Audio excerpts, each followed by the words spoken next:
अस्सलाम वालेकुम dear viewers. आज हम पढ़ते हैं एक बहुत ही important topic skin and integumentary system. पढ़ते हैं कि स्किन इंटीगुमेंटरी सिस्टम किससे बना हुआ है, स्किन के स्ट्रक्चर को पढ़ते हैं और इसके फंक्शन को हम पढ़ते हैं। तो इंटीगुमेंटरी सिस्टम क्या है? Body outer layer. कहते हैं कि इंटीगुमेंटरी सिस्टम हमारे बॉडी के सरफेस पे होता है, आउट पोर्शन पे होता है, आउटर सरफेस पे होता है। जो ये किस चीज से बना हुआ है? ये स्किन से बना हुआ है, ये नर्व से बना हुआ है, हेयर से बना हुआ है, इसके अलावा ग्लैंड से भी बना हुआ है। तो वो सिस्टम जो आउटर सरफेस पे होता है, जो स्किन ग्लैंड नर्व से बना हुआ है, उसको हम कहते हैं इंटीगुमेंटरी सिस्टम। इंटीगुमेंटरी सिस्टम का फंक्शन क्या है? प्रोटेक्शन है, एक्सक्रीशन है, सेंसेशन है, टेम्परेचर को मेंटेन करना, ये इसका फंक्शन है। एक एक को हम आगे हमने पढ़ना है कि किस तरह प्रोटेक्शन हमें देता है ये सिस्टम, किस तरह टेम्परेचर को मेंटेन करता है, किस तरह एक्सक्रीशन करता है, आगे हमने पढ़ना है। इतना जहन में रखें कि इंटीगुमेंटरी सिस्टम वो सिस्टम है जो हमारे बॉडी के आउटर सरफेस पे होता है, जो स्किन, नेल, ग्लैंड्स और नर्व से बना हुआ है। साथ में हेयर भी इसमें आ जाते हैं। अब स्किन की स्ट्रक्चर की अगर हम बात करें तो स्किन 3 लेयर से बना हुआ है। एक इसमें होता है एपिडर्मिस, दूसरा इसमें होता है डर्मिस और तीसरा इसमें होता है हाइपोडर्मिस या सबक्यूटेनियस लेयर भी हम इसको कहते हैं।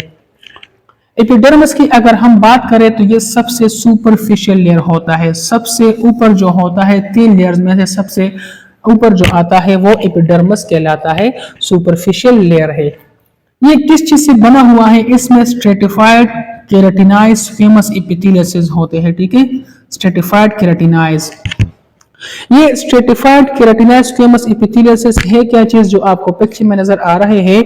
ये इसी तरह लेयर्स में होते हैं। ठीक है, इसमें नीचे से जो होते हैं वो क्यूबाइड या कॉलमनर होते हैं, फिर इस तरह ये स्क्वायर्स आ जाते हैं, राउंड शेप आ जाते हैं, फिर आगे जो है ना ये फ्लैट आ जाते हैं। ठीक है, तो लेयर्स में होने की वजह से, ये सिर्फ लेयर्स में होते हैं, इसी लेयर्स में होने की वजह से इसको हम कहते हैं स्ट्रेटिफाइड केराटिनाइज। इसमें केराटिन प्रोटीन भी होता है, तो इसी वजह से स्ट्रेटिफाइड केराटिनाइज फेमस एपिथेलियल्स कहलाता है।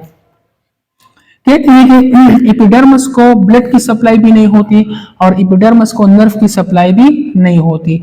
इसको नर्व और ब्लड की सप्लाई नहीं होती तो फिर ये ऑक्सीजन कैसे लेता है, ये सेंसेशन कैसे लेता है? इसके नीचे होता है डर्मस लेयर।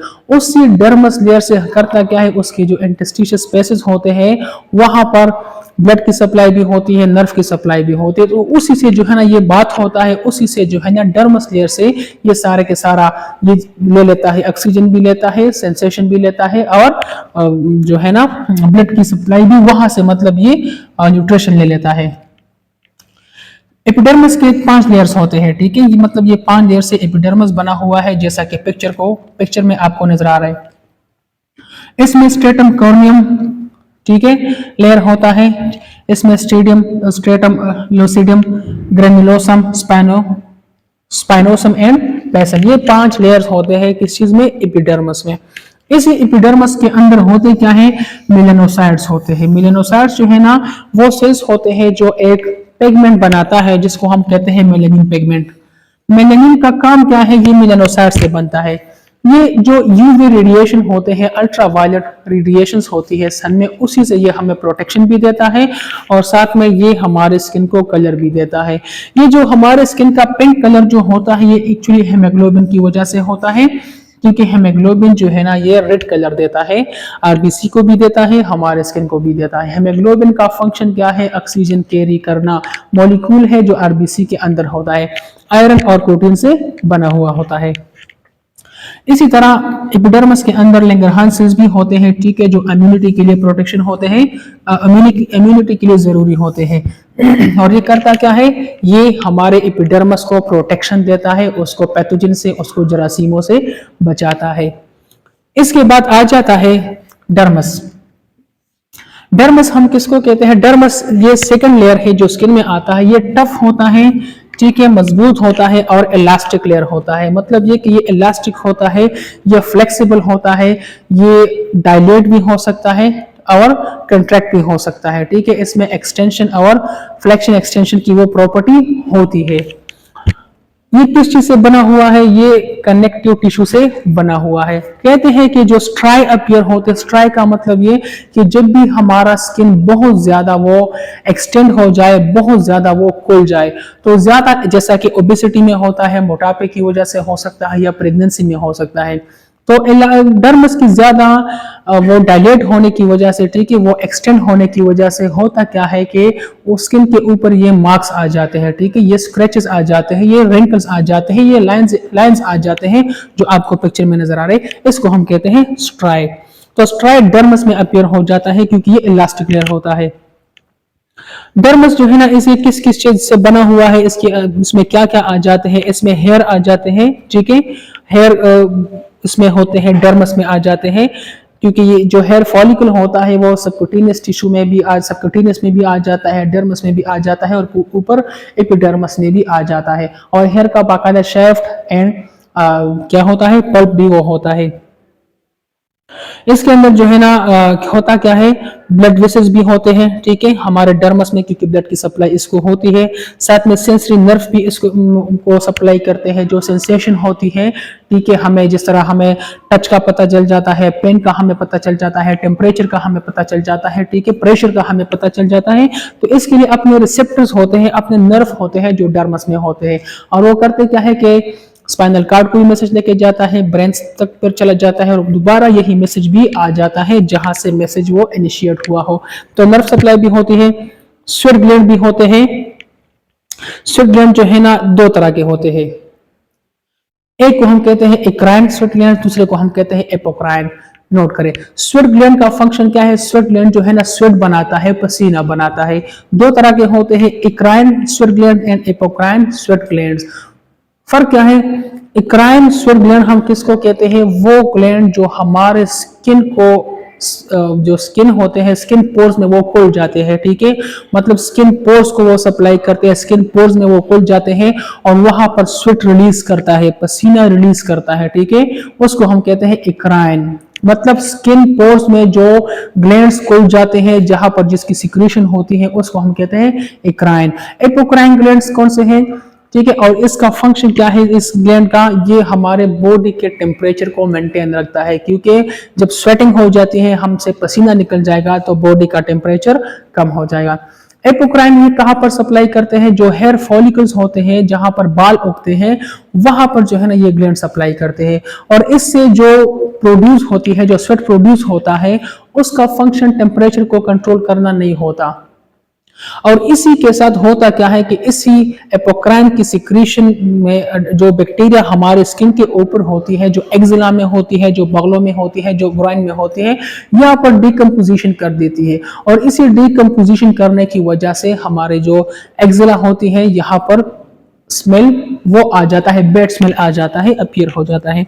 तो ये स्वेट ग्लैंड से एक, इसके अलावा सेबेशियस ग्लैंड भी होता है डर्मस में। सेबेशियस ग्लैंड क्या है? ये भी ग्लैंड्स होते हैं स्वेट ग्लैंड की तरह, लेकिन ये एक ऑयली फ्लूइड बनाता है, इसकी जो सिक्रीशन होती है ऑयली होता है, और उसी को हम कहते हैं सेबम। मतलब ये कि सेबेशियस ग्लैंड से जो है ना सेबम प्रोड्यूस होता है, जो ऑयली फ्लूइड होता है।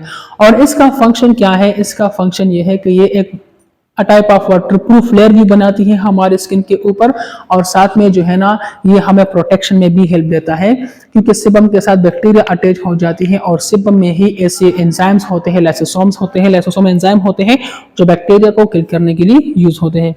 इसी तरह एरेक्टर पेली मसल भी हमारे डर्मस में होते हैं, और एरेक्टर पेली मसल का फंक्शन क्या है कि ये हमारे हेयर को इरेक्ट कर देता है, बालों को सीधा कर देता है, जैसा कि गूज बम्प्स। अगर हमें बहुत ज्यादा ठंड लग जाती है या हम डर जाते हैं, तो हमारे स्किन पे बाल वो खड़े हो जाते हैं, और ये एक्चुअली टेम्परेचर को मतलब ये कि टेम्परेचर को बढ़ाने के लिए, वजूद को गर्म करने के लिए, हीट अप करने के लिए ये प्रोसेस होता है, ठीक है। इसके बाद आता है हाइपोडर्मस आ जाता है, जो तीसरा लेयर है स्किन का। इसमें होता क्या है कि एडिपोज टिश्यू होते हैं, ठीक है, और साथ में एरोलर टिश्यू भी होते हैं, ठीक है, कनेक्टिव टिश्यू है, जो ये एनर्जी को भी स्टोर कर देता है, energy storage and insulation, temperature, heat को भी मेंटेन रखता है। तो ये तीन लेयर थे स्किन के, epidermis, dermis and hypodermis or subcutaneous. अब पढ़ते हैं फंक्शन ऑफ स्किन, कि स्किन का फंक्शन क्या है। स्किन का एक फंक्शन है प्रोटेक्शन, ये हमें प्रोटेक्शन देता है। प्रोटेक्शन किसको देता है, एक तो हमारे जो इंटरनल ऑर्गन्स होते हैं उसको प्रोटेक्शन देता है, ठीक है, जैसा कि लीवर है, स्प्लीन है, गलब्लैडर, सब सारे के सारे इसमें आ जाते हैं, इसको भी प्रोटेक्शन देता है। दूसरी बात ये कि यही स्किन जो है ना हमें पैथोजन से भी प्रोटेक्शन देता है, हमें जरासीमों से भी प्रोटेक्शन देता है, बैक्टीरिया, वायरस, पैरासाइट, इनसे भी हमें थोड़ा बहुत प्रोटेक्शन देता है। बिकॉज स्किन में क्या होते हैं, सेबेशियस ग्लैंड्स होते हैं जो सेबम बनाते हैं। इसी तरह ये हमारे टेम्परेचर को भी रेगुलेट करता है। टेम्परेचर को रेगुलेट कैसे करता है, देखिए फॉर एग्जांपल अगर हमें बहुत ज्यादा ठंड लग रही है तो ठंड लगने की वजह से होता क्या है, हाइपोथैलेमस जो है ना वो हीट सेंसिटिव होता है, टेम्परेचर सेंसिटिव होता है। तो हाइपोथैलेमस जो है ना वो बेरोरिसेप्टर्स को रिस्पॉन्स करता है। बेरोरिसेप्टर्स हमारे ब्लड वेसल्स के ऊपर होते हैं। ये बेरोरिसेप्टर क्या करता है कि वेजो कंस्ट्रक्शन हो जाती है, हमारे ब्लड वेसल्स वो कंस्ट्रक्ट हो जाते हैं, तंग हो जाते हैं, तो बंदे को शेवरिंग स्टार्ट हो जाती है। और इसी शेवरिंग के जरिए से जो है ना होता क्या है कि मसल्स एक्टिव हो जाते हैं, और इसी एक्टिविटी शेवरिंग होने की वजह से बॉडी का टेम्परेचर बढ़ जाता है, ठीक है। अब देखिए फॉर एग्जांपल बॉडी का टेम्परेचर बढ़ गया है, ठीक है, तो होता क्या है कि नेगेटिव फीडबैक मैकेनिज्म आ जाता है। उसमें होता क्या है कि जो बैरोरिसेप्टर्स एक्टिव हो गए थे वो डीएक्टिवेट हो जाते हैं, और ब्लड वेसल्स जो है ना वो खुल जाते हैं, डायलेट हो जाते हैं। तो जब ब्लड वेसल डायलेट हो जाएंगे तो वहां पर क्या होगा कि स्वेटिंग स्टार्ट हो जाएगी, स्वेट ग्लैंड्स वो एक्टिव हो जाएंगे, और उसी स्वेटिंग से होगा क्या कि जब पसीना निकलेगा, स्वेटिंग हो जाएगी, तो टेम्परेचर ऑटोमेटिकली कंट्रोल हो जाएगा। इसी तरह हीट लॉस के लिए भी स्किन ये फंक्शन करता है, ठीक है।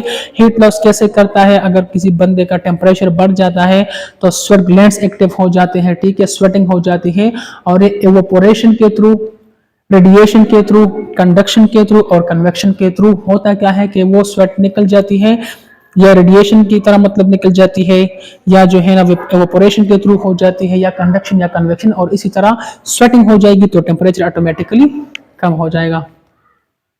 इसी तरह जो है ना विटामिन डी की फॉर्मेशन भी हमारा स्किन करता है। तो हमारा स्किन करता क्या है, 7 डिहाइड्रोकोलेस्ट्रॉल बनाता है, ठीक है, जो इमेच्योर फॉर्म होता है विटामिन D3 का।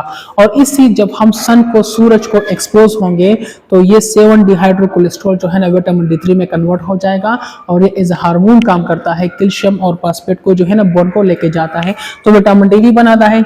साथ में सेंसेशन भी करता है। सेंसेशन, हमें जो सेंसरी मैसेजेस मिल जाते हैं जैसा कि टच, पेन, टेम्परेचर, हीट, इसके लिए हमारे स्किन में रिसेप्टर्स होते हैं, हर एक सेंसेशन के लिए स्पेसिफिक रिसेप्टर्स होते हैं, और उसी के थ्रू जो है ना हमें सेंसेशन का पता चल जाता है, मैसेज का पता चल जाता है, टेम्परेचर का पता चल जाता है, पेन का पता चल जाता है, हीट का पता चल जाता है।